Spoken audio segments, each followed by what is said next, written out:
Please, okay, I got us check here. But stand for the pledge of allegiance. I Pledge allegiance to the flag of the United States of America and to the republic for which it stands, one nation, under God, indivisible, with liberty and justice for all.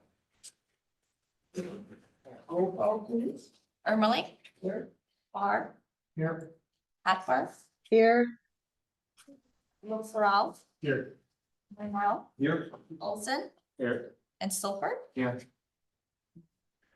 Full board, very good. Any public comments? I have one. I think you got another one here, just going through the formalities, just going on. Okay, well, by the time you get yours done, they should be done, right? I believe so. All You okay with right. you coming up here approaching the bench? Yes, state your name and address. I'll talk slow. Jim Penson, 502 Carroll Street, Weston. So I think this is in regard to number 10, the fire tax. I just have, first I want to publicly state that I'm 100% in support of the fire department and police department, and they should have the proper funding to do their jobs. However, how we got here is unacceptable. And I don't think that this was necessarily all finances fault or decisions, but I think maybe only one of you was on the finance committee or two at the time when we went down this path. I know here you are and you get to pick up the pieces, but the real question is, why when the board voted in June or July of 24 to have this go to referendum, why didn't it make it to referendum? I would ask each and every one of you to ask that question of why. Why did that loop not get closed? I see Louise put a piece out on social media about some of it, but it didn't completely clear that up. Jamie was asked by a reporter and responded with not a real good answer. Essentially, her answer was because there was conversations that happened outside the boardroom. That wasn't her exact words. It was there were conversations that continued to evolve or something, right? But those conversations never made it on an agenda. They weren't acted on by the Board of Trustees. So I would ask that this board, if you can't come up with a decision here, forward that question to the Board of Trustees, hopefully for an answer tonight of why. Thank you. Thank you. James Russell. Oh, okay, or Cindy. Okay, and state your name and address, please. Cindy Russell, 5907 Trisha Avenue. Mine has to do with number 10 also on the fire fee. And basically I've got a written comment that I'm gonna read. The February 17, 2025 board meeting where the fire fee was discussed as an alternative to a referendum was not widely publicized and the minutes show limited public input. Many residents, myself included, were unaware of this shift until recent media coverage brought it to light. Transparency requires more than board votes. It demands proactive communication with the community about significant financial decisions like a new fee. Many residents are wary of new fees in an era of rising costs. I urge the village board to pause the fire fee proposal and to hold public forums to explore all funding options transparent. Public safety is non-negotiable, but so is fiscal irresponsibility. The village currently has 10 full firefighters and wishes to nearly double its staff to 19. Two of the primary functions of government are to provide police and fire protection. The fact that Weston needs to double the number of firefighters shows fiscal irresponsibility in the past. In comparing the sliding rate scale, example 2 of the July 21, 2025 Finance Committee, homeowners are paying 8 times more per square foot than Wausau Supply Company. Therefore, given the burden of the revenue needed to the homeowner. In all fairness to the homeowners, everyone should be paying their fair share. Public hearings should be held on the proposed fire fee rates. Residents deserve a voice in this process, not just a bill. When Weston does not have a revenue problem, that has a spending problem. Spending money on cultural and recreation capital project and future development projects for the next 20 years may be well-meaning. However, we should not be spending money in these areas when funding for essential services such as fire and rescue are being neglected and kicked down the road until we have a crisis. Says the Wausau Pilot published that board member Ermeline's intentions, one way or another, we're going to get our money. This statement tells the village residents that community input was and is not needed. I'm proposing the following to be inserted in the resolution as an amendment to guarantee accountability of the board to secure other financing to fully finance the village's needed fire service in 3 years when the grant money is depleted. In lieu of the referendum not being implemented, and in all fairness to the residents, I'm proposing an amendment to the fire fees resolution that a sunset clause of 3 years on the fire fee be implemented to expire December 31, 2028. The residents at the informational meeting were informed that TID 1 and TID 2 will be closed in the next 3 years, which would mean the fire fee would not be needed. The revenue from both TIDs to the general fund would be sufficient to adequately fund the Weston Fire Department. This is also provide more accountability to the residents. Thank you for your time. Thank you. James, did you? I was just gonna finish her statement in case there was a time limit, so I just agree with her. That's all I have. Okay, all right, thank you. Okay, anyone else? Thank you very much. Minutes of the previous meeting of July 21st. What's your pleasure? I'll make a motion to approve the minutes as presented. Yeah. A second. I'll second. Okay, second by Brent. On the question, all in favor signify by saying aye. Aye. Aye. Opposed? So carried. Okay, acknowledge work products transmittal, July budget status report.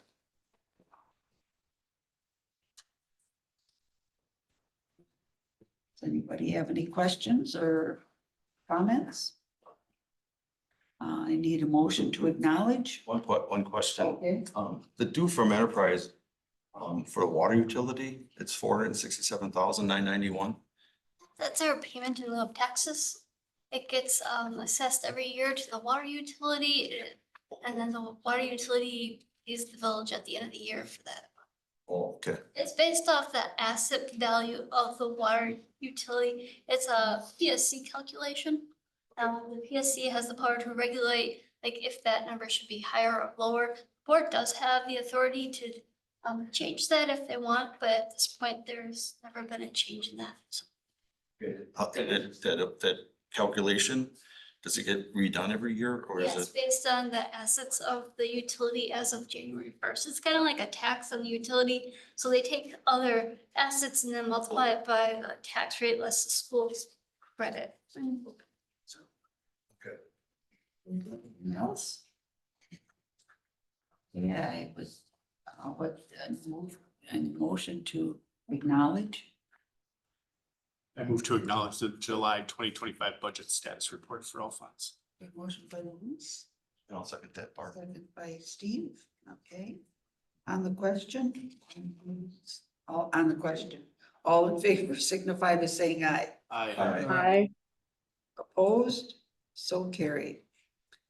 All right, legal details for July. All right, I'm sorry.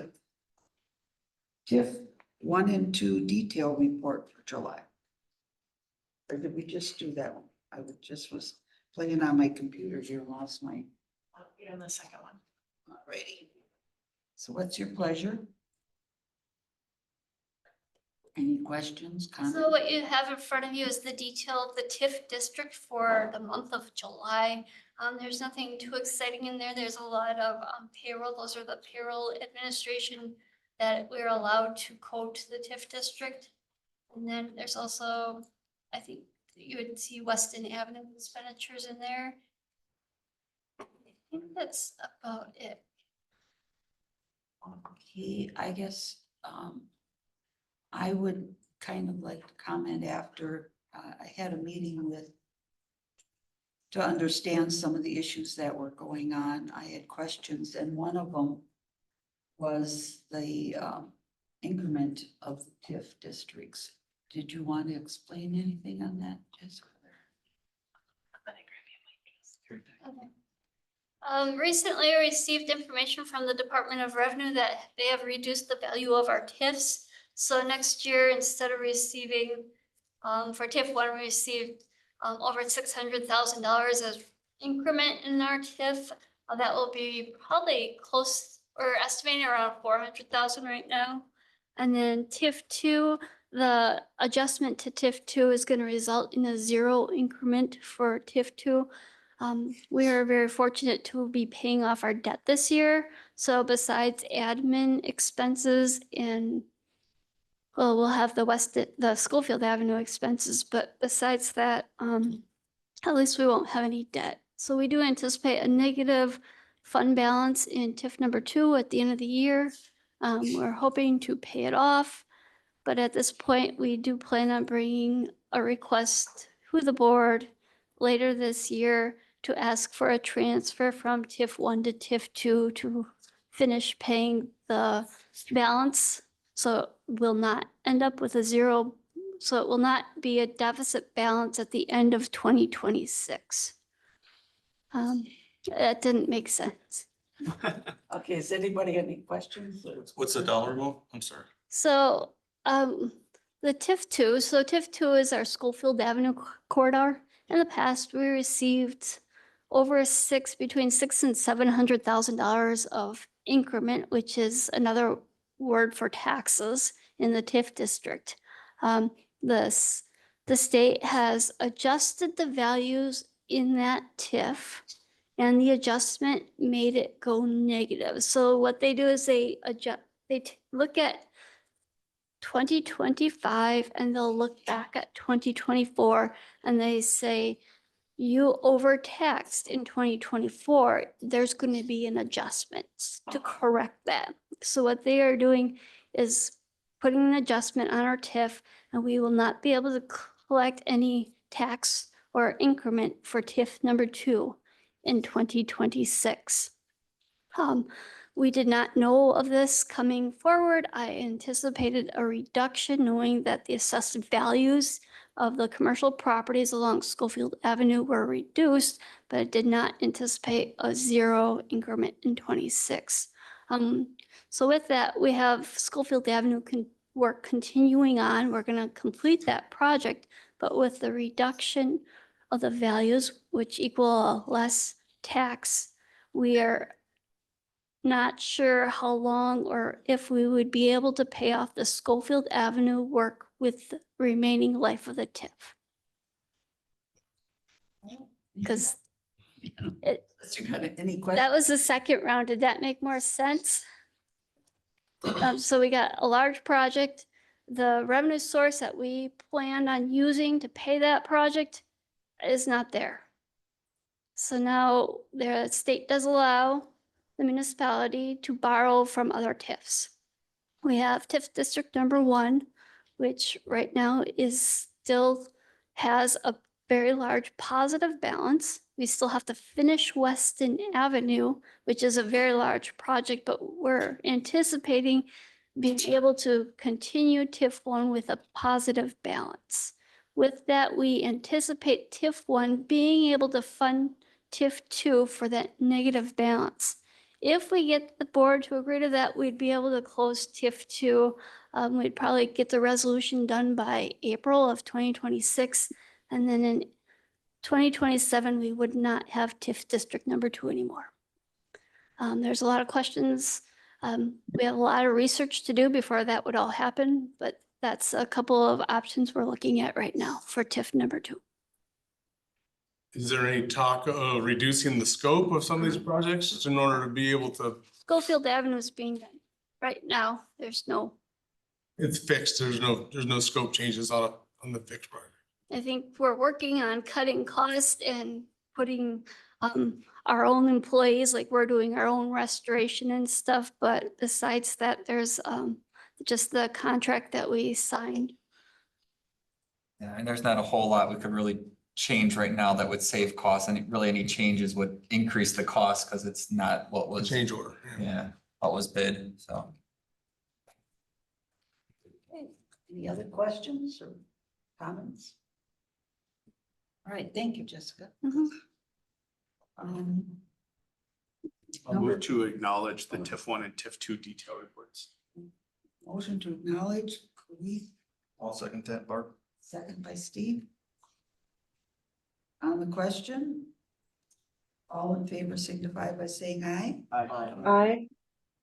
Opposed, so carried. Legal details for July. Any questions or comments on that? A motion to acknowledge in order. It was just for review, wasn't Yeah, but she just gives us a detail, you know. Right. If we've got any. it? I'll move to acknowledge the report. By Steve, do I have a second? I'll second. Second by Brent. On the question, all in favor signify by saying aye. Aye. Opposed, so carried. Educational presentations and reports, annual exit interview report. So there was a report in the packet after our adoption in December of 2024 of the exit interview policy. This was part of that we would do an annual summary of the exit interviews completed. If there are changes that you guys would like to see to the summary after this, I'm happy to make them. I kind of put a summary together if there's something else that you wanted to see, but it is a combined result of the 7 that were completed, 7 that exited, 5 that were completed in the last year. And if there's a comfort level, I think we would just look for a motion also to acknowledge that the report was provided, and we'll place it on file. Did anyone have any questions or concerns or? Yeah, I mean, this represents like a 15% turnover rate. Is that kind of what you're thinking? Yep, yeah. And 1 was retirement and 2 were relocations, so Hard to mitigate those. yes. Any other questions or? I just got lost my spot on the going back and forth between. Is that? I'll make a motion to acknowledge the report. Okay, thank you. Motion by Steve, do I have a second? This is Linda, I'll second.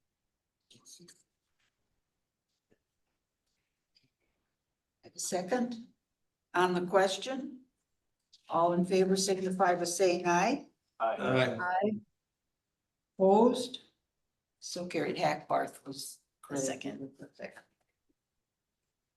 Dennis passed it on the second. So, right, thank you. All right. Old business, discussion and or action on cellular phone snippet analysis in relation to section 10.03 cellular phone policy of the Employee Personnel Policies and Procedures Handbook. Okay. So there was an eye exam in the packet. Okay. I'll make this bigger so you guys can see it. This was the analysis of the cell phones. We had talked at, I think committee member Olson had made the prior motion about putting together what does it look like for staff? What are they using the phones for? What's that monthly stipend? What would it cost if it was a village issued phone? So just having position title, whether the position is in office or in field, whether or not they have a village issued phone or iPad, a little explanation of what they do with the cell phone, the monthly reimbursement, and then if it was provided by the village, what that cost would be. I would note that if there are more than one staff member in that position, then the number is noted. So if it says 1 or 2 or 4, that means that there are 2 or 4 people in that position. And then at the bottom is the inclusion of the president, trustees, Mountain Bay Metro, and Safer, just how they handle cell phones.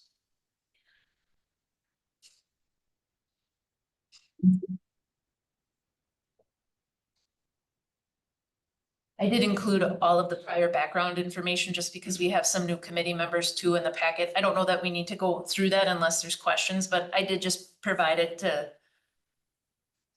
for those that were new to kind of get them to how we got to this point in the conversation. That last column is the 2470, that's the proposed, if we were to provide cell phones for everybody, that's what it would cost essentially. Per month, yes. But that's not what we're paying the 1125 essentially. Yes. But why would it go up so much if you're currently paying $50 to 65? Why would it? Because we pay 50 to salary, we pay 25 to hourly. We had previously talked about with the policy change, maybe evaluating that because we have a lot of in-field staff that utilize their cell phone more. And so maybe that stipend should go up. And then that kind of led to this conversation about village provided phone or not village provided phone. It was a good reminder about Teams. I think a lot of our field positions do a good job with utilizing Teams and communicating on Teams. When they do that on their cell phone through the app, that information is all saved. And so I think that was a good reminder for all of us just to be communicating through Teams instead of through text message. But that is something that I did include in this, that if we did go through with the change and did the hourly at the $50 stipend, what that increase would be. We'd have to just do that quick math. Any other questions or concerns? Is there a proposal to increase that? Is that what you're saying? There is a desire to increase it presumably with inflation or whatever? Yes, we had, yeah, when we originally brought back chapter 10 changes, because this is in chapter 10. We had talked about increasing the hourly to 50, that everybody, it would just be 50 across the 50 board. across the board. And what is that, if we did that, how much does that increase it? That's what I said. I should have did that math just I to see. see what that would have been. I have a few questions, Jamie, not to put you on the spot, but if anybody else has answers, they can jump into. So out of all these cell phone numbers, how many of them are available to the public? I think the vast majority of them, like on all the directors, I think a lot of them are on your business cards. I don't have my cell phone number on my business card, but my direct line is on there. And if you call my direct line through our TDS app, it calls my cell phone. I would say that for like the infield staff, anyone that they have regular communication with, it's pretty widely available.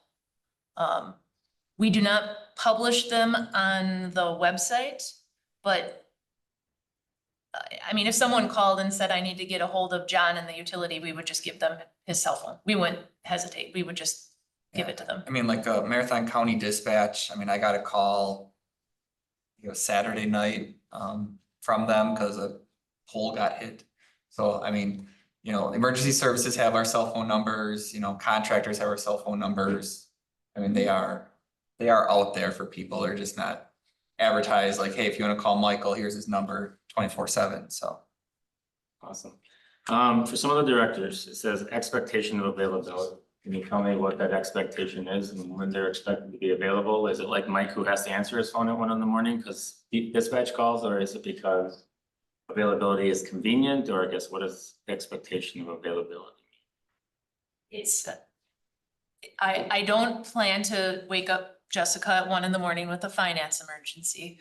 But if she was out of office and I had a question and I called her, I mean, I understand I might need to leave a message, but if she got back to me at her earliest convenience before she would return from vacation, I think that's the expectation. And how often would you say on average that happens in a year? Depends on, Michael is fairly regular. I was just saying, Yeah. Michael and his crew are the exception to a lot of things,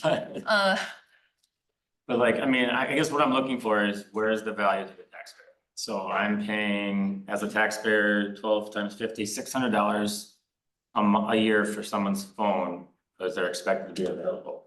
So where's the $600 of value? I guess is what I'm getting at. Like, what am I getting for that extra expense? Yeah, and I would say for the directors, they're picking up and answering that question, so there isn't that delay. to have to get back to that person after they would return. I mean, we have an individual that's out of office right now, and I had an email back from them, even though they are far, far away at this moment, within 2 hours. So, I mean, and then that doesn't delay the business that needs to get done. So I guess, again, how many times on annual average do you think that happens? Michael out of the equation? More than a handful. I mean, I think it's more than, I don't have Like a once number. month? I'm putting you on the spot, I get that totally, Yeah. like, once a month, would you say, once every other month? I mean, I reach out, well, and I might be the exception to this, but I mean, I reach out to the directors fairly regularly if there are questions. And I would say their staff probably, maybe even more than I do, reaches out to them if there are questions, especially if they're out of the office. What about like outside of business hours? Is that just during business hours they'd be reached out to, or was it after hours, evenings, weekends? I don't have a precise number, but I would say that anytime I've called them after hours, they've picked up. Where are the estimated costs from? Did we get a quote from somebody? We currently work with Cellcom, and so that would be, our relationship with Cellcom for the iPads and phones that we have now, that's an estimate from them. On a complete side note, I would encourage looking at FirstNet as a government entity. You are eligible for FirstNet phones through AT&T, and I know their rates are cheaper than that. I think we do have some business with FirstNet. Yeah, there's a set fee and rate, and I mean, I haven't priced them in a year, but as of a year ago, the prices were cheaper than that. So just as a side note, I would encourage that we look at that. Do you know, have you talked to them at all about cell phones? I know That's who Josh has been working with that hasn't gone terribly well. There's a customer service issue that we need to balance as well. And then also the other part of that fee of an estimated phone cost in-house is, we do have, it's called Jamf now, which is what we use to manage all the village-owned devices that are tablets or phones. And there is a monthly, I guess, fee to do that as well. So that was also includes like the cost of the phone, like kind of like thing, paying for it each month, or? that would be like, so I can monitor the apps that are installed, deploy all the devices. You know, most devices that you're gonna, like your regular cell phones, you need to have like an email address tied to you. And so this kind of bypasses that, so we can manage it. It's not managed by the employee. Right. For the one on here, it says they use it for multi-factor authentication. I'm just gonna kind of bluntly say that is not worth $600 a year to me as a taxpayer, because they can multi-factor through email or many other ways. That to me is just not worth the expenditure. And then as I said before, I think some of our field staff that are part-time that are getting $25. And I look at some of these that are getting $50, I don't think we're treating them fairly. Because they are the people who are actually probably using their phone every single day for the village of Weston, versus some of these folks are clearly not. So I struggle a little bit personally with some of the needs for these. I'm just looking for the value, like where do I get $600 of value? And I struggle that I'm getting as a taxpayer $600 of value out of some of these. Anybody else have any? Just back of a napkin, looking at the people that are getting the $25 versus the 50. If I just increment the 25 up to 50, I'm calculating roughly between $600 and $700 a month in additional cost, if that's what we did, which is $8,400 a year in additional costs, just to move everybody up to the $50 rate, just as a data point. Anybody else?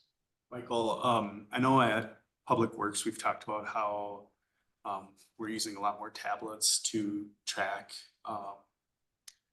employees out in the field doing work and get kind of real-time help with things. Do you think there's any room where maybe some of that could replace cell phone needs for public work operators or utility operators because they have a tablet in a, I guess, where they're getting jobs sent to them and things like that. Yeah, I mean, I guess that would maybe be I mean, when this comes up in conversation with them, and they say, well, why do we get less? Right, as generally the explanation I use is, well, you have the iPad, so the Teams access, the GIS, the mapping, all that is on a tablet that's provided to you, so the one thing that isn't is the contractor calling them or some of the voice, I guess the voice features. I mean, you can call in Teams. But it's maybe not always as convenient looking around with your iPad, as opposed to like having your phone available for you, so. That's probably the biggest thing is just the ability to have the voice contact. Whether a plumber is trying to call them or, like contractor saying, I need the water turned on now, or, whatever it may be. So, there may be a little different because the pictures, the text messaging, the email access they do have, it is that voice feature of getting a hold of them. If we do the stipends over the issued phones, I think it should be based on the position and the need, not full-timers $50 and part-timers $25, because not all full-timers and not all part-timers are equal. Well, so it's not, the part-timers, I don't think get anything. The $25 is actually the infield staff, so like our street guys, our utility guys are the ones getting the 25 currently. And I mean, we have some hourly that are in office that are awesome. You said the difference is salary versus hourly, right? Yeah. Salary versus hourly. So I think it should be based on position, not on that factor. I think that if we were to move some of those that should be more than 25 up to 50, I think we could make up that difference with getting rid of some of the phones. Like, for example, the $50 a month for multi-factor authentication, we could take the two folks here that I'm looking at that get 25 but use their phone the most, they could be at 50 with a $0 increase in budget or needs. I just think it needs to be needs-based versus salary, part-time, full-time, hourly, whatever arbitrary thing we're using right now. Other comments? Okay, well, my concern is the fact that we're trying to watch the budget, we're short. And this to me is a big increase. And I think when I call, and someone well, most times I just call Jamie and then go from there, or Michael, but I call the office phone. I don't call their cell phone. I mean, and like I said, my office phone, like you called it right now, it will ring me here if I'm in my Right. car, And wherever. you're probably not a position I would question because you are out on the field and you are whatever. But, I mean, there's some positions that, more just general office where they're in the office almost continually. And on occasion will be out of the office for, well, I'm gonna do elections or maybe something with banking or whatever's. But for the most part, I guess, I think it's kind of a lot to be reimbursing them for an occasional cell phone usage. Jennifer probably is more out and about with different things too, that more on a regular basis. But if you're normally in your office, I don't know why we should be reimbursing cell phone use. I've always kind of struggled with this. I think the big thing is we have to be very careful from, like, we would essentially be maybe changing some practices, which is fine, but we just can't have any expectation that people are gonna have to answer their phone when it's their personal device if we're not compensating them. So if somebody's in the field and it's like, man, I really need to get a hold of Joe who's out on that project, this is his personal number, I know I can call it. We can't have an expectation that he's gonna answer that because it's his personal phone. So I agree. I think there's probably some ways that we can to finagle this. And I don't wanna like point out public works or whatever and say, that's where we can make cuts, because I don't want to make them, you know, they get cut, but some others don't, because then you create inequity. But if there's other devices that allow them to communicate, is that a place where we could have that savings? Right, or, like I said, my thought is that, like the rest of you had said, that we look at the position, not the salary.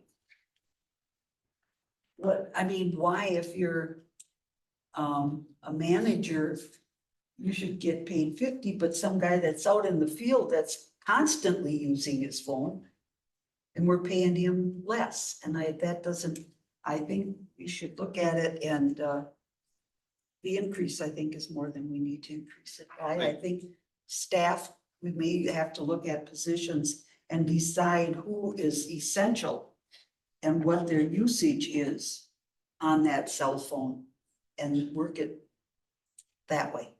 That's my opinion. I agree that I didn't do the math, but when Dennis brings up this $8,400, that's a lot of money. Yeah. To increase.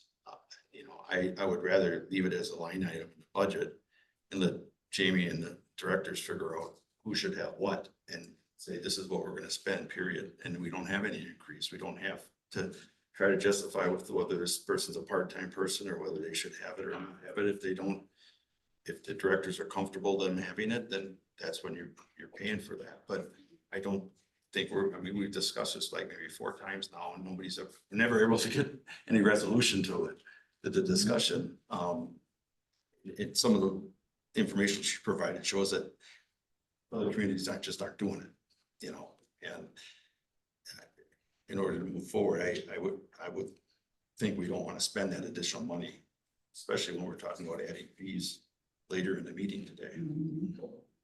Yeah, this is Linda. I agree with those comments. I like the idea of identifying the essential people based off of their jobs and the type of calls that they do have come in. Having reimbursement solely relied on for multi-factor authentication, I think is not something we would want to consider, because pretty much everyone has to do an MFA with so many different aspects of their jobs, banking, everything. Everyone's doing MFA to protect and secure information. The other, okay.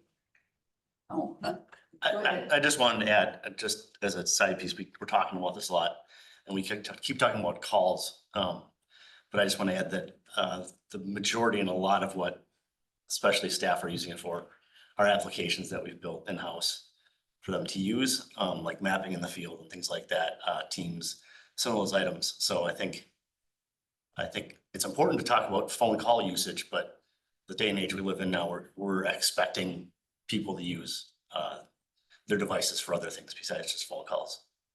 Can't use an iPad or whatever. You can, we have certain, as Michael alluded to, we have certain, especially as you mentioned, Public Works using it a lot. Public Works, utilities, those positions are using iPads because it's much more easy to use a bigger screen for all those kind of items. But we do have staff like, Steve Lake, not to mention names, I guess, but that also have expressed that they want those apps on their phone because it's sometimes just easier. They're out digging a hole, need to know where a storm sewer line is, and they just pull it up rather than having to go back to their truck to use an iPad. So I just wanted to chime in and just. Maybe just you're make gonna that- have more questions, sorry. So I guess what kind of apps are you talking about, and are those apps used during business hours or after hours and on weekends? There's a variety. So all the utility guys have an app called Splash Top that they use to remote into the SCADA system. So if they're on call and there's an alarm from the water SCADA system, they can hop on and they can go and check the alarm, they can monitor, they can change tower levels, things like that. Doing that from these smartphones, or they're doing it from tablets or from other devices? From your phone. From their phones, okay. Again, it's become a convenience thing. They have an iPad, but say the iPad's in the truck and they're at their house and they get the call. I guarantee you almost all of them are just hopping on their phone right now, wherever they are, they're going out to the truck to get it. So it's just a matter of convenience per person. There are, as Michael mentioned, we do have the TDS app, which you can call your phone in the office, and it can ring your cell phone as well, which is convenient, to get a hold of staff. We have multiple GIS applications where our staff logs in to see the mapping in the field. They log tons of information, you know, if they're turning valves, so we can track all that information and see if we have faulty assets in the field, if we've been managing them and all that kind of stuff. Thanks, that gives me a good idea, sorry. Yeah, building inspections, they have an app. I recently built an app for mobile home park inspections that they've been using in that. So it keeps growing. There's more and more. So Absolutely, I mean, my phone is full of more apps than I care to count, so I guess the way you'd say that, I agree with everything you said, but you said convenience a lot, and I think also Steve mentioned the next topic is we're talking about trying to cover a $400,000 hole of fees. People are our most valuable resource, that's every job, they're most valuable, we can't do what we do without people, we gotta take care of them, but I don't think we're in a spot where if we're living outside of our means that we have to add fees to cover all of our basic, like, life-saving expenses like the fire department, that we can afford to pay for conveniences. If they have an iPad they can do it on and they choose to download it on their phone, that's their choice, but I don't think that we should be paying for their choice. I think like if I'm assuming is someone from your team on call 24/7 besides you? Or is it just always you that answers the phone? No, I mean, so like our utility guys, they rotate, being on call between the operators. For winter, we generally rotate that between our crew leads. You know, but the rest of the staff are kind of on call, you know, if it's gonna snow, like, hey, you guys be ready to respond when you get that call. You know, same thing, you know, I mean, if we have a bad storm and there's trees down, you know, we're calling the guys in to clear roads from, you know, storm damage and stuff like that. So, you know, water main breaks in the winter time. I mean, those things happen.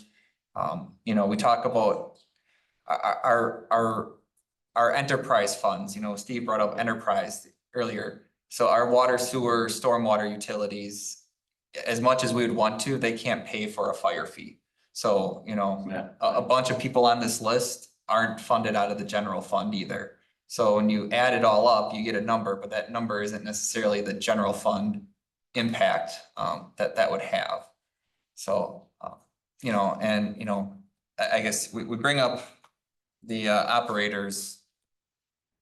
We can either ask these guys, hey, you can put it on your phone so you have that convenience, or we need to go buy 6, 7 more iPads, which is a number so that they can all have one. Because otherwise we, you know, our utility staff has them, but our street staff shares 2, 3. So, you know, we've got 8 guys out there, they're not always working together. And they're like, oh, I didn't grab that iPad, so now he's driving back to the shop. So we paid him for half an hour of his time to come here and go there, and that's more than probably, you know, $50 over the course of, you know, a week. So I understand what you're saying. Our technology is the reason why we can operate with the number of people we have.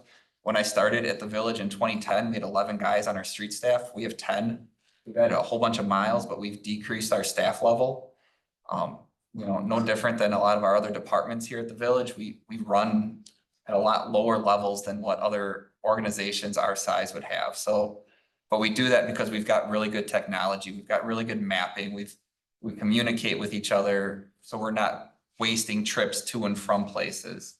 So I get that there's a number to that, but there is a benefit to it, and it's maybe hard, you know, there's probably some places to trim, but I think if we look at this globally, their taxpayer does have a benefit to it with, you know, I mean, being able to locate a curb stop without having to run back here and try to find a paper copy map and run back out to the field. I mean, you're saving money by doing that. We're getting a lot more done than if we didn't have it, so it's hard to explain what that value is, though. In the documents here, there's a table that actually kind of lists out a bunch of the other villages and where they're spending on cell phone uses. I don't know what the current or how current this is, but a majority of the villages around here are not paying for, at least based on this report, are not paying for anything other than kind of admins and department heads. I don't know if that's a true statement. Do you get a sense that, for example, Rothschilds is paying for, they have the biggest list of people that are receiving a stipend. Are they paying for cell phones across the board, across all their employees? So that chart is from 2022. We could update that for 2025 to see if it was added, but that was from the historical information that was included from the last, well, it was just talked about in 2022. So that's why I was asking, did you get a sense from other villages that they're paying their personnel on the same type of basis as that Weston is currently? Yeah, I mean, so Rothschild, it says it's $50 per month for all except public work staff who receive 25 per month. So I think we actually mirrored Rothschild's to a T, so. Okay, any other questions, comments, or? Just as an idea, for like an on-call thing, like I've seen it in past employment where there is one phone number for on-call, and then kind of like you said with your desk phone, that number is forwarded to whoever's actually on-call's personal cell phone. I mean, I don't think like we should be paying for phones when we call people into work. Like answering at your personal number to say, hey, you gotta come to work, I think that's totally an acceptable use. But I mean, from an on-call perspective, you could either take, like, we would allow people to either take the on-call phone if they physically wanted the phone. And if they didn't want to carry the phone, we would just leave that phone at the office and forward that number to whoever was on call. And again, it may not be the biggest fiscal difference, but I mean, we gotta try to find our pennies here because we have a $400,000 deficit that also is gonna get bigger as years go on because we're going to pay more and more of the grant that's gonna come due over the 3 years progressively. When we have on call, isn't that what happens now? Yeah, I mean, so again, the utility guys, there's a pager, so they get paged. And we give the county dispatch the list of who's on call, so they'll call the person on the list, or they'll just call me and I'll call whoever. So Yeah, I mean, I agree that when you were saying that I don't think you should use calling them into work as being a justification for reimbursing their phone. That's their job. That's part of their job, getting called in. I don't know, as your thoughts maybe having this brought back again, with having staff look over who they feel actually has Based on role. yeah, on what their role is, how much phone usage do they actually have based on for their job versus, just an occasional call, whatever. We have to look at just if it's 25 or 50, who should be getting that? I look at it and I'm concerned about the fact that maybe 8,000 in its big scheme of things isn't it, but every 8,000 adds up. And we're looking at things, I just have a problem with adding more expense when we don't really have to. And I'm not against that, but also like Steve said, I don't want to beat a dead horse forever and ever and ever. I mean, we do have to come to some sort of a resolution here at some point with it. Yeah, I mean, nobody likes to be the penny pincher. I'd love everybody to have this benefit. It's just when we're in a deficit right now, we gotta unfortunately pinch pennies. And if that's $50 here and $100 there, I mean, it may not seem like much in the grand scheme, but I mean, we gotta do what we gotta do to make things meet. And maybe cell phones isn't gonna make us up for $1,000, of course, but it may make us up $100. It may make us up $200. And it's just trying to be as fiscal as we can with what we have. Michael, and then we're gonna. yeah, I guess all I wanna add is, even as we go through the budget season, and this may have been my biggest pet peeve for the last 15 years. We come to these meetings and you guys pick out a line item that all of a sudden is super important and you say, we need to cut this. I mean, if you said, hey, Michael, I need you to cut the public works budget by 30 grand, 40 grand. I would prefer to bring you back a public works budget that is 40 grand less. And I'll show you how I'm doing that or what I'm proposing versus you guys thinking you have to pick that line item that is going to be the magic bullet, because I think we're just gonna all get frustrated if that's our approach. But I guess we're looking at the handbook and it's. Yeah, a correct. dollar amount, and I think we have to define who gets that, you know, are we gonna increase it, not increase it? And you're right, it's your budget, and as long as you keep it within, Yeah, but in this case, it's a personnel, you know, handbook, and we can't just leave it blank. correct. No, I agree. But as we, you know, it was stated earlier, you know, our people are our greatest asset. And if we start looking like we're taking things away that currently exist, you know, I know it's maybe just a small piece, but you start having people be like, they don't care about me. So. Well, I would, if The I would, taxpayers feel that way too sometimes. I know, but that's where I'm saying, like, if there needs to be a savings, like, just tell me, like, this is the number, like, instead of, well, I don't know so much if it's gonna be a savings, or it might be, but to look at the job, not the position, if you will. correct. Then my thoughts, and I agree Yeah. with you, it's easier to do it the way you're saying, but I'm looking at it and saying the line item is a certain dollar amount every month, and just leave it at that and let you guys figure out Sure, how and you that's want to fine. allocate it. And there might be someone that doesn't need any phone. Well, if we put that in the manual, the way it was being proposed, no, everyone gets it for $50. Well, no, maybe we just want to honor whatever it is today and say, okay, this is what it is. It's gonna stay there, and that you figure out how you want to allocate. Yeah, no, that would be good. Okay. Okay, so what's your pleasure? Now that we killed the subject, good. I don't know that you need action. I think we have direction and it'll come back at a future meeting. I don't know that it will come back at the next meeting, but we will bring something back at a future meeting. Okay, so maybe a motion to bring it back for additional information. I so motion. So moved by Dennis, Sounds like that. second by Steve. On the question, all in favor signify by saying aye. Aye. Opposed? So carried. Thank you. All right. Go on here. Number 10, discussion and or action on a proposed fire fee informational session video. We don't have to read the link. Yeah, I was just gonna say, I'm not reading all that. Okay.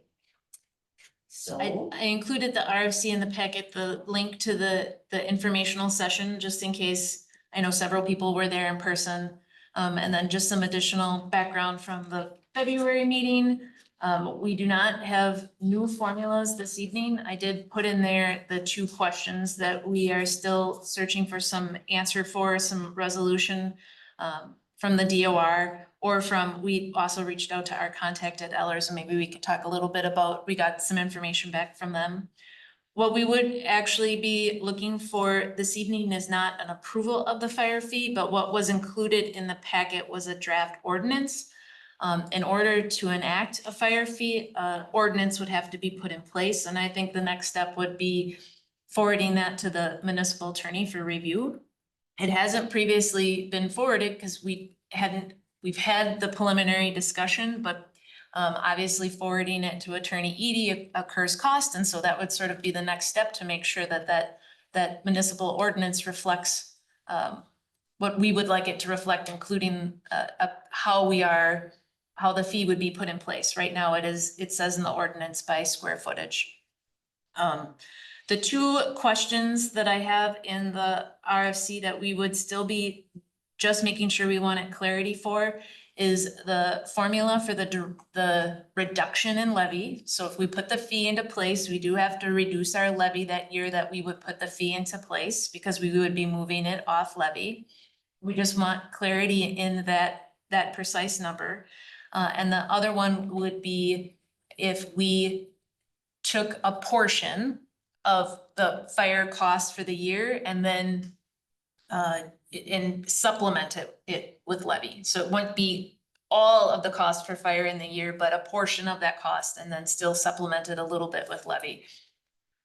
So what we heard back from Ellers was that there isn't any other municipality that's put in place a fee that hasn't utilized it for the whole cost of what it took to provide fire service.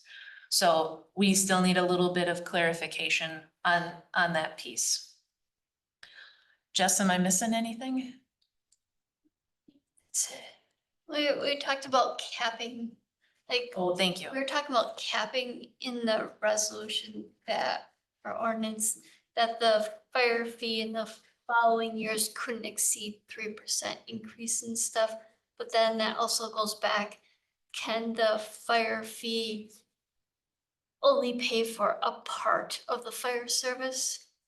So that was a big thing. If the answer is yes, obviously we can control the amount of increase of that fire fee every year. If the answer is no, that means whatever is approved as the fire budget increase, that would be the amount needed of the fire fee increase to cover that. So we're waiting on the DOR. There was just some language in the state statutes and a lot of the ordinances that came out that made us really question whether we could just partially do it. So that's why we got some questions into the state and some for our financial advisor, so. Questions? I wanted to bring up, so I met with Jessica and Jamie, what day's today?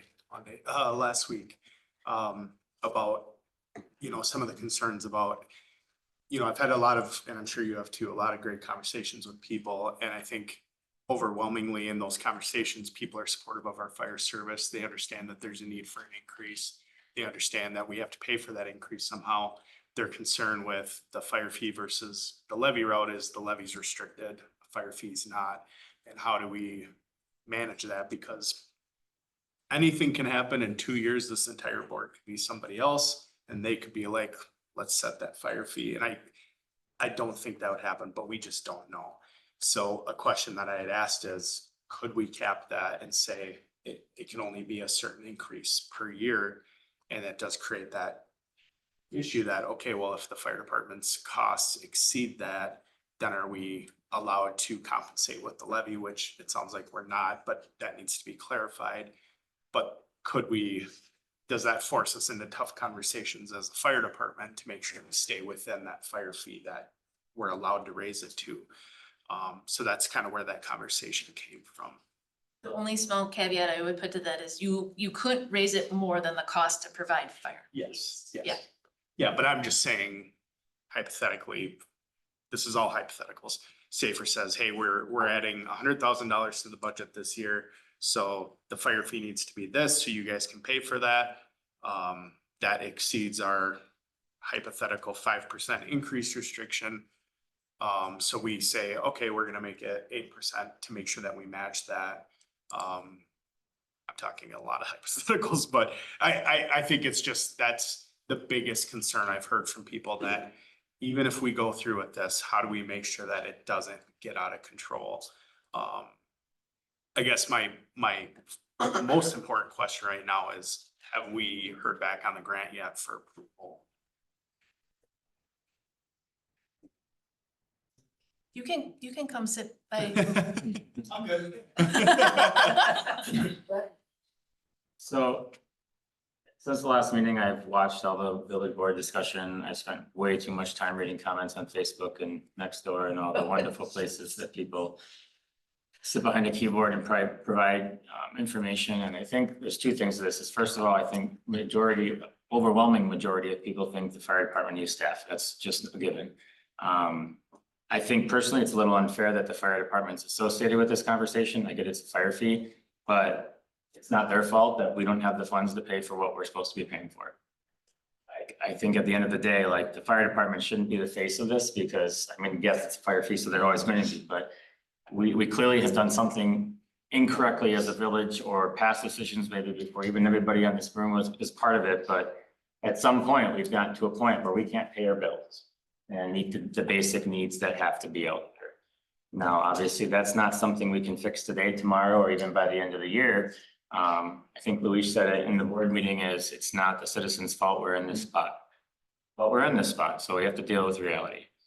The reality is we need $400,000 to pay our bills with the addition of the firefighting staff, which is a non-negotiable. So if we went through with the fire fee, what I would like to see happen is it's a 1-year fee. And it does not continue without further action of the board.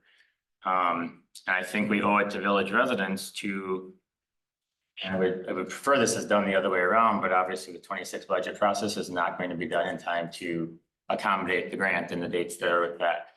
Is if we did it, it'd be a 1-year fee for the express purpose of covering the $4,000 we know we need.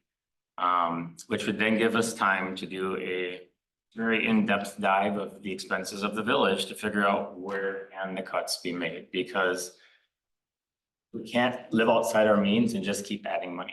I mean, I get things go up.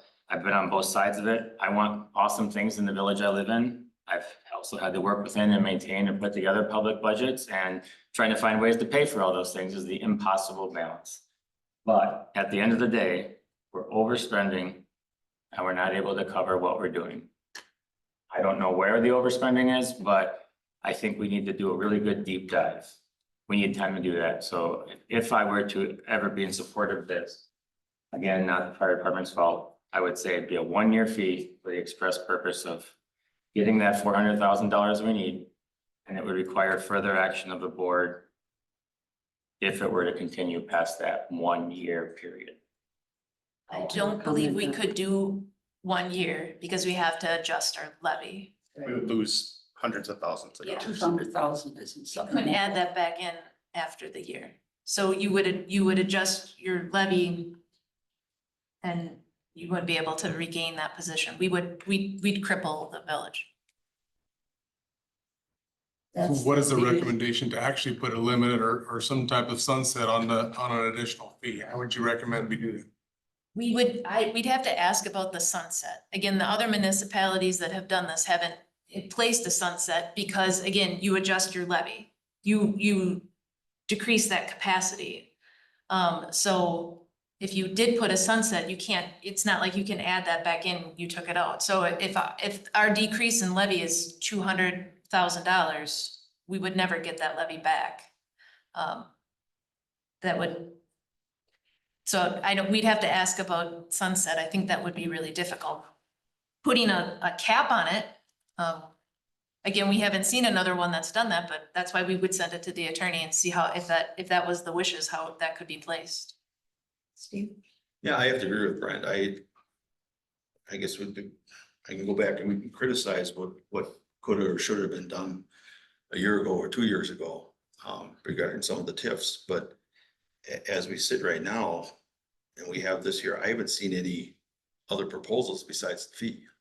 I mean, I haven't seen any evaluation of what's happening in our parks or street crews or anywhere else. I'm not saying we're overspending on a specific thing. That's not what I'm saying. What I'm saying is maybe there's things in the budget, the farmer's market, I don't know what we spend on that, 40,000 or 70,000 or something.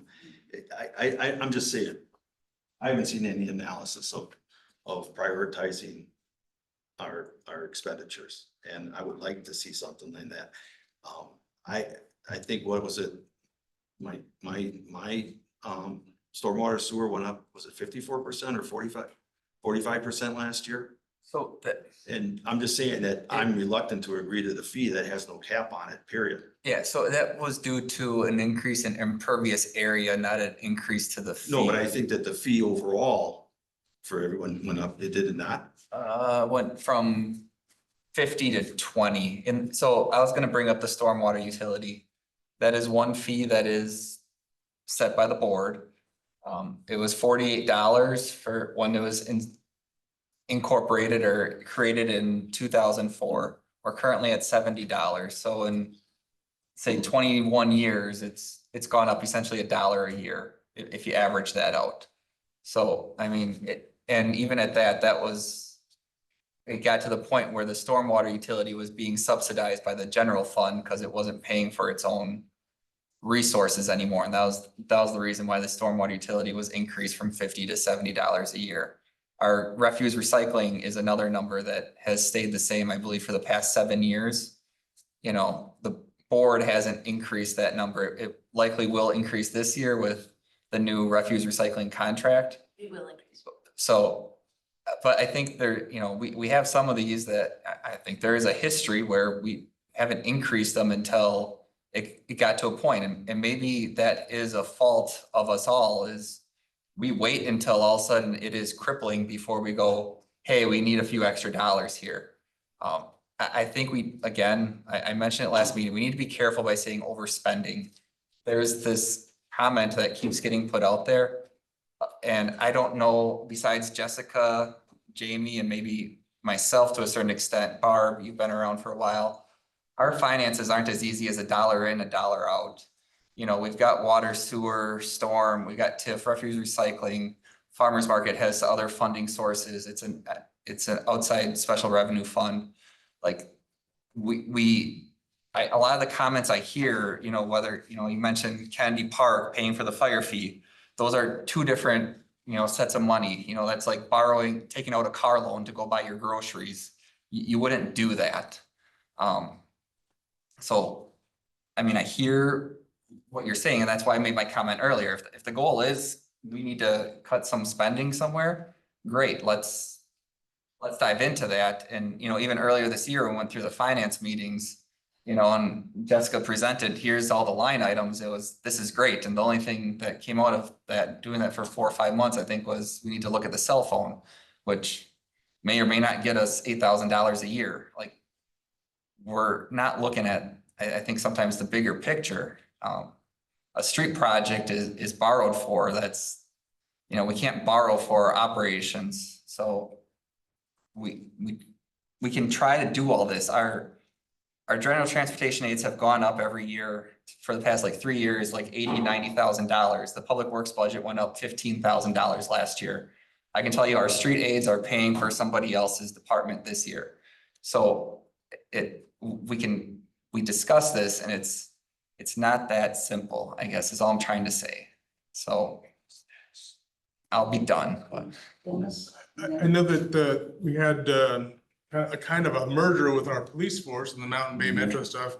And I believe that there was some conversations about maybe consolidating some of the fire stuff. I don't know if we have any control over that, but maybe there's some savings there. Is there ways that we can act that'll incentivize more fiscal responsibility to reduce some of those costs in a combined fire system, fire services opportunity? I don't know, but just putting money to it without looking at a full cost analysis and how we can save 400 grand in other ways, I think is something that's probably needed. All I wanted to say is, we have to be very careful about how we, I guess, speak about why we're in this financial position, because really, I shouldn't even say financial position, but why we're talking about this cost, because this cost is because we're looking, well, part of it is some fire costs, but a lot of it is because we're looking to add 9 new personnel. And just to add that many people in any community is a big impact on a budget. And so you have to figure out how you're gonna pay for it. And when you're in a kind of a restricted levy, it's like, okay, we gotta find out a way to overcome that. And, you know, whether it's referendum or fees or whatever. And some other communities in the area who have done similar things are probably gonna be facing the same questions soon, because, you know, I've seen a lot of comments about how money is spent in very different things, but we have to remember a lot of things are funded through one-time ARPA funds that had to be allocated before we even decided to try to get this grant. So we can't just hang on to that money, and even if we used it, it would have been used for 1 year maybe. I guess I could go on all day about this, but I guess my overwhelming thing, if we don't have an answer on the grant, my feeling is I don't want to make a decision on the fire fee unless we know that we're getting the grant. Because I would rather us deal with the funding needs for the fire department. If they aren't getting these 9 grant funded positions, I would like to examine the funding needs for the fire department alone, regardless of the fire fee, if we don't know that we're getting the grant. So that would be my concern about approving a fire fee or approving an ordinance to be looked at by the attorney without knowing some of the impacts of those things that we've talked about and knowing if the grant's been approved. Well, I like to have committee talk before I do, so, yeah, I have real concerns with the fire fee. And I also have concerns because I remember, this is several years ago, that part of the conversation was to put in a referendum for public safety, not just the fire department, because we were having some of the increases with your police and whatever was pushing it to the point where we were not struggling, but it's hard to provide for fire and police and roads, and everybody has their needs, and the fire and police actually have their own commissions. They set their budgets. We don't. I mean, some of our board are on there, so I would hope they would be considerate about their municipality. But I mean, they can say this is the dollar amount we need, and they tell us what it is, and we have to come up with funds. And that's something people maybe don't realize. The village board as such does not set the funds. I have concern in the policemen that there's things going on that I'm concerned with, but they have a 3% cap that they can raise theirs. I wish we could find some way at this point, this is my thoughts only, to take it out of general fund balance or whatever for 1 year, because this is what I proposed last year and we did it, but then we didn't have the referendum. And put it out there so that we can put it to referendum. And the comment was, I said that, yes, that we will get our money one way.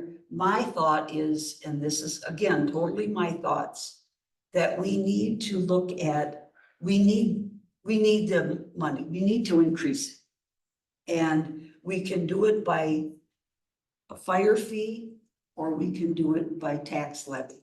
And I far would prefer it over tax levy. And that's where my comment was, that we either have a fire fee or a tax levy, but we will have to get the money to fund our fire department. And I'm thinking that maybe we need to look at, a referendum for public safety, not just fire fee, because our ability to raise our levy is so restricted by the state. And everybody else is paying higher fees for everything, but so is the village. I mean, we're not immune to the inflation. And so our dollar doesn't go as far either. And the state says, this is it, that's all you can raise. Well, it's not enough to offset the inflation, Okay, that's my thoughts.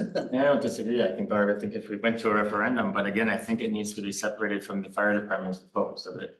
The fire department is taking the heat for all of this cost. Right. Yes, they're adding new people, but from my understanding, there was $100,000 hole from last year that we're trying to cover. Right. So it's not just that we're needing new people, it's just, we didn't cover our bills last year.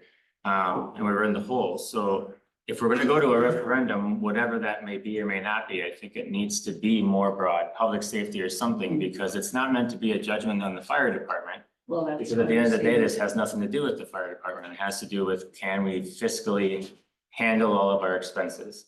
And I think a lot of the social media and stuff I've seen has not been fair to the fire department, because No. really this money has nothing to do with them. It has to do with, we don't have the money to cover what we want to cover. So we have to make some tough decisions. We have to figure something else out. But I'm all for a referendum. I would not be for a referendum saying, let's fund our fire department, because I don't think the public vote should safety be on come them. in. It's not them. It has to do with the money as a whole. Right. So the question really is, how do we temporarily stopgap or fund what we need to fund in order to get to the referendum? Well, last year I proposed that 100,000 with the thought we were gonna go into referendum. And we ended up not, so now we have a We hole. didn't because, and I'm gonna state this, cause I didn't know why we didn't. In February of this year, I was on a boat, ship, and I couldn't get online for the meeting. But the board instructed staff to investigate the fire fee. And that stopped the referendum, if I'm not mistaken. And it was supposedly, there was some error in our tax roll, there was some time It wasn't thing. connected. The county did have an error in our tax roll, that's Right. why there was a delay in tax bills, Right, but that had nothing to do with. anything. okay, is So that it's my just the understanding, county. that's why we didn't meet the deadline, but okay. I don't know why, because we proposed it, but in that February meeting, it was stated that they were going to investigate the fire fee. And from that time on, I don't know what happened. I don't know if the board realized that when they went to investigate the fire fee, that meant the referendum was dead. I don't know. I wasn't there. I'm sorry, but I wasn't there. But it was voted on by the board that was there, and it was unanimous. So just a point of order, I mean, we can't, I guess, debate a referendum here. We're really here to debate the fire fee.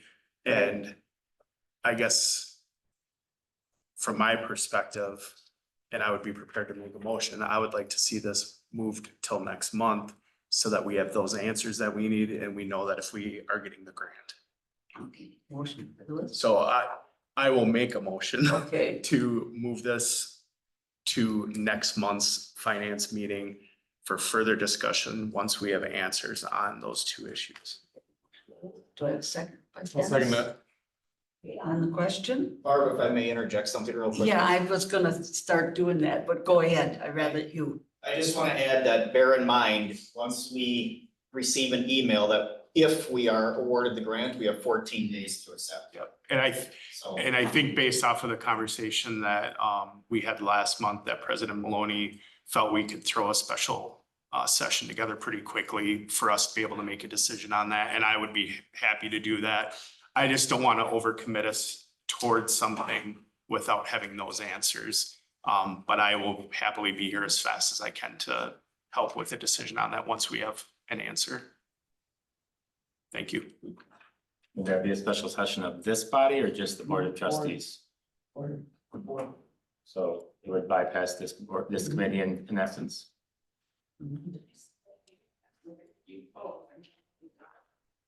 Because it would have to be a decision by the board anyway. you know, And I so- understand that, but I just. Yeah, I know. We exist for a reason, and I just would hate to have the process completely go around this committee. Because we Be put invited. ourselves against the timeframe. Well, I mean, hypothetically, if we reject it as a committee, if we rejected this right now, the board would still have the ultimate say if it goes forward or not, regardless of what we decide. So, Ours is just recommendations. yeah, so I think these committees are important because we help weed through a lot of that stuff. But ultimately, yeah, that decision. Any other comments? I I just realized you were there. Other than the fire fee, I haven't really heard an alternative way forward, really. Is there not an alternative way forward on a temporary basis other than the fire fee? Well, and it's not recommended and it's against my principle, but the only other way would be possibly like we did last year where we funded the shortfall on a temporary basis, but you We've know. got to come to a resolution somehow in order to get the Right, money. and that would be the only route. I don't know any way else to. I would rather the people make that instead of individuals make that, it's all on a referendum basis, so. Right, That but would I be my mean, preference. that would maybe if, get us that we could get to the referendum, but I don't, that's something the board would have. I Yeah. think Jessica has a point to add, but I just want to say for those in the back, if you're here for the board meeting, we're just finishing finance. It'll be a little bit yet. But if you're here to speak about the fire fee, that's an agenda item. You don't need to fill out a card. You would just need to speak up and come to the front. And we have a sign-in sheet to speak on the fire item. So you do not have to fill out a separate comment card for the fire fee. If you want to speak on a non-agenda item, then you'd fill out the card. And Sarah can help those that come in afterwards and fill them in on that. Jess, did you have more to add to that? I guess one of the things, after our meeting with Barb, I did start looking into what does our budget status look like this month. We are running similar to last year. I talked to Michael, we're not buying any more salt this year. So there is $100,000 surplus there. Interest right now is running over 100,000 surplus. So what we're looking at, like when I look at last year, we've transferred 544,000 to CIP. So what we're probably gonna do is, like, I'd recommend looking to see where we are in the budget surplus from this year. Maybe that's something that could go to the fire fee. This is not happening every year. This is still, we'll adjust the interest income up again. Last time at this time, I was hearing that interest rates are dropping. They haven't dropped yet. So the interest income is definitely surplus above what was budgeted. So that's an option. So we're looking at options to postpone it, to give the board the opportunity and safer the reassurance that the Village of Weston will pay the amount that's due. But I just want to also agree with Brent, this is not a safer, this is a Village of Weston. We've been talking about our lack of revenues. I just pulled up a budget presentation from 2022 and I have a picture of the desert. Our revenues were drying up back then. We have a lot of weird things that has happened, like when we had Everest Metro at the time, they couldn't hire. So the budget increases for Everest Metro, they weren't as significant as they had to be because we were able to use fund balance because we were always budgeting full staff. They were never over full staff. So there's quite a few things that have happened in the past, but also this is nothing new. I mean, those board members that have been here for a while, I've been preaching for a while that we just don't have the funds. I look back to my board briefer, early 2024, how are we going to fund our public safety? That's always been an issue. So I just wanted to point that out, and finance and staff are working on alternates if the board were to choose to push out the decision whether a referendum or a fire fee. So just want to make sure everyone knows that. Yes, kind of adding to your comment, I think there is actually a third option besides referendum or fire fee, and we take a hard look at where we could reduce costs. Nobody wants to make those decisions, they suck to make, but I look at this as a Band-Aid. Okay, we're filling this hole until the next thing happens. Like, long-term, and Jessica just said the same thing, like, we are not in a spot where we can continue to take on all these extra things without raising costs, without raising fees, without raising whatever. I just think we have a third option in that. We're looking at the budgets, trying to find whether that's through departments cutting, whether that's through the board saying this is where we're gonna cut, but I think there is a third option there. It may not be the most popular one, but We took a deep dive and you kept commending me how I hear it. transparent and how there was nothing to cut. And now you're Well, telling me. also when we were that looking need at to those though, cut. we weren't looking at a $400,000 hole. So now we're looking at those through a different goggle. You're Where looking at do we want to services and reduce? people, and right now, when you look at the Village of Weston, we're one of the most efficient in Marathon County per capita. And having to actually further decrease that is definitely a decision the board would have to make, and what services would be needed adjusted with that, so. I agree. Cutting services is concerning, but I also would say not having a funded fire department is even more concerning. When someone calls 911 and there's no one there to answer it. Anybody else? Okay, Did we vote on it? We have a. no, I have, yeah, did we have a motion? Yeah, Yes. to move Okay, it to then- next month. Okay, you made the motion and Dennis seconded it. Okay, I missed that. All right. All in favor signify by saying aye. Aye. Opposed? Aye. Nay. Nay. Motion carried.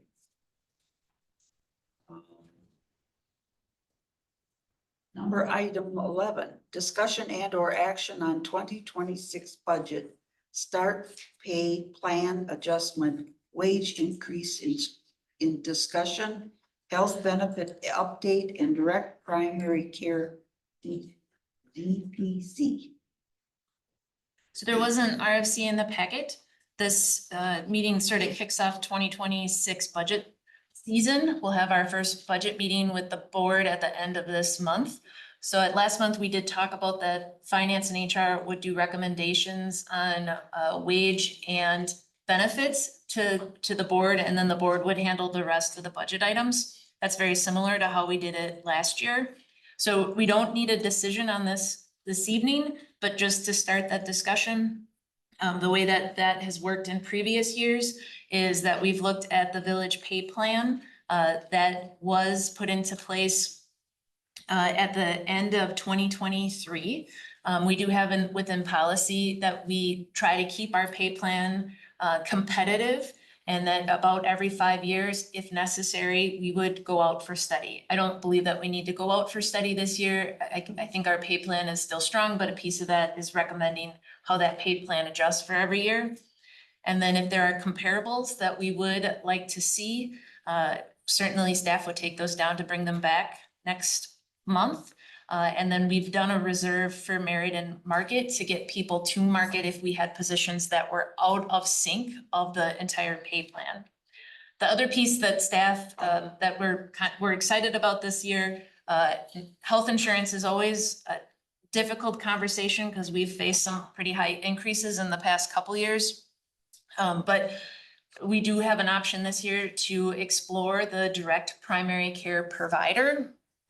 And we have done some research. There are 3 here locally in the area. Safer went to this last year. And it's essentially paying per month per member to go to that direct primary provider. And then all the service, most of the services, I should not say all, but the majority of the services are covered there to help bring down our healthcare costs. Again, we're still part of the consortium, so a piece of that is subsidized by the consortium. So we're exploring that option to see if that can help our health insurance costs going forward. We're also gonna do a form fire and go out to market both ourselves and Safer. Although we're both, Safer and us are in the consortium, we are separate groups. So we're gonna explore to see if we did go on our own, if there would be any cost savings as a comparison.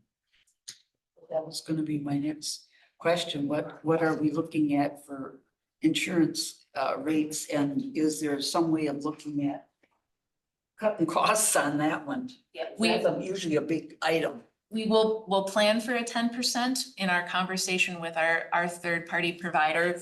That's what they're expecting through security is around a 10%. Hopefully it is less. But we will also explore this year, if we went out on our own, what that would mean. Now, if we leave the consortium, which we can, we've fulfilled our 3-year requirement of being in the consortium, then we're a smaller group, right? I think a benefit of us being in the consortium was that if we had a big claim, it didn't affect us as much because we had more members within that group.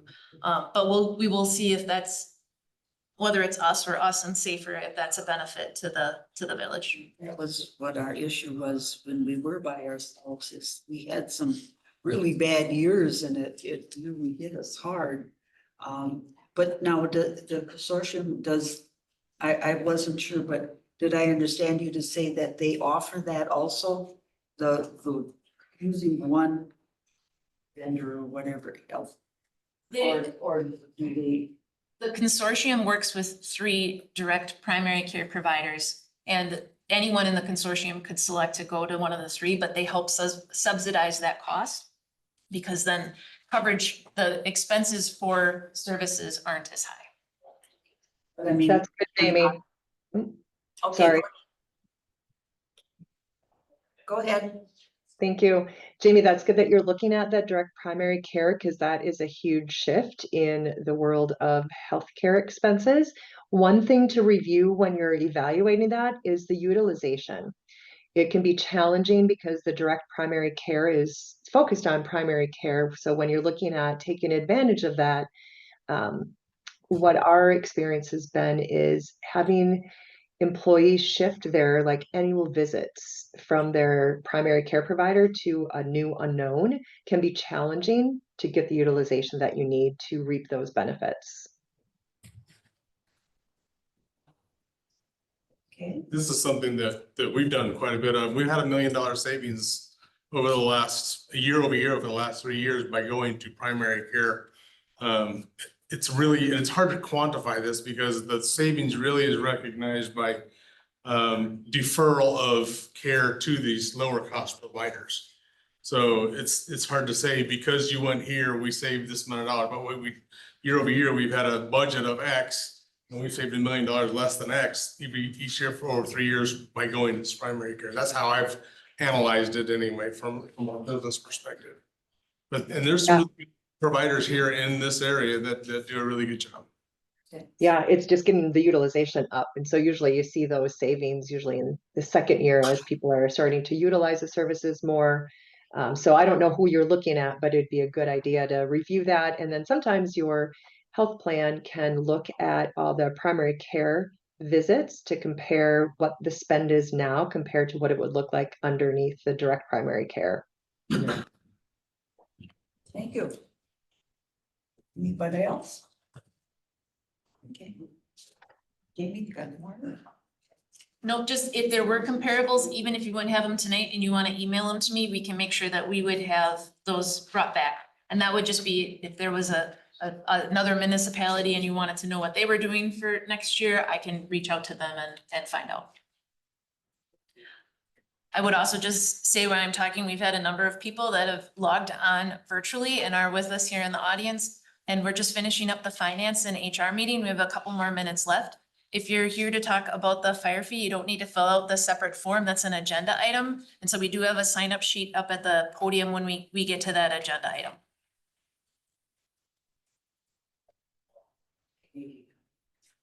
All right, then, so if you have any thoughts or questions as to, you want to look at, comparisons of what other ones are doing or whatever, just contact Jamie.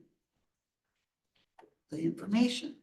Okay, I don't think we had needed any action on that one. Because I moved to the next subject here. And it is,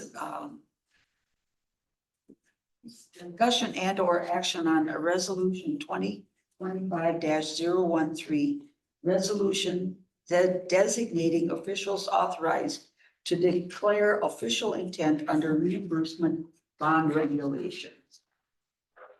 So in your packet, there's a copy of a resolution. The village does try to borrow every 2 years to minimize the charges incurred, but there's times where we need to start a new project and we don't have the funds borrowed yet. And so with this resolution that the administrator is able to sign, and we are able to pay back the village funds with borrowed funds. It's one of the rules that we have to follow with the IRS when we borrow general obligation debt. Questions? Okay, motion by Steve. I have a second. Second by Louise. On the question? All in favor signify by saying aye. Aye. Opposed? So carried. Okay, moving along here, item 13, discussion and or action on assessor's contract. Is that? The items in your packet, as it states, Greg Schmidt's contract is ending at the end of the year, so we're just looking for direction for the next 3 years.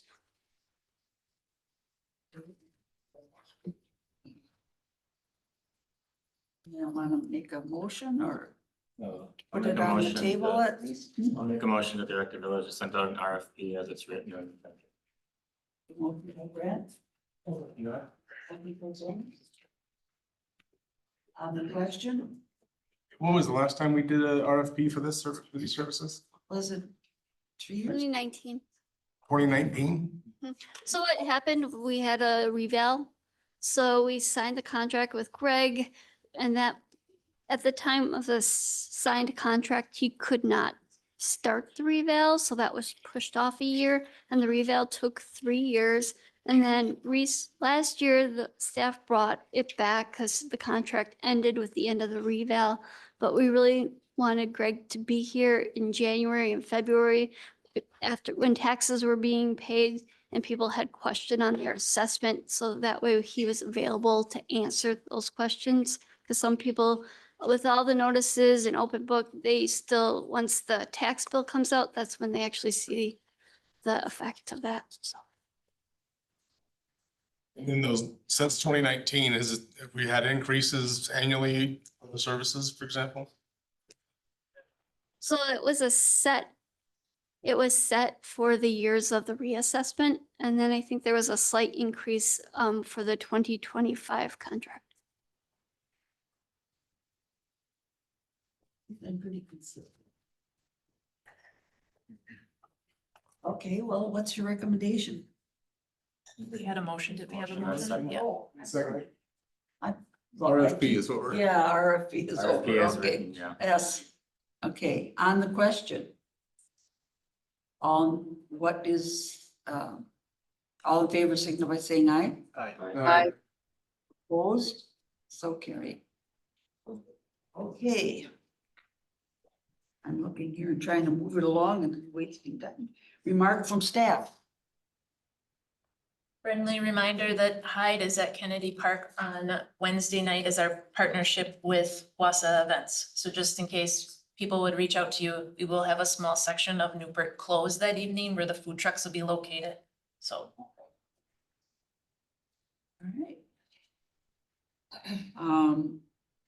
Committee members, Dennis, No rush for me. Brent? Any comments or? Just excited to work with you all. Okay. Thank you for joining. I would just.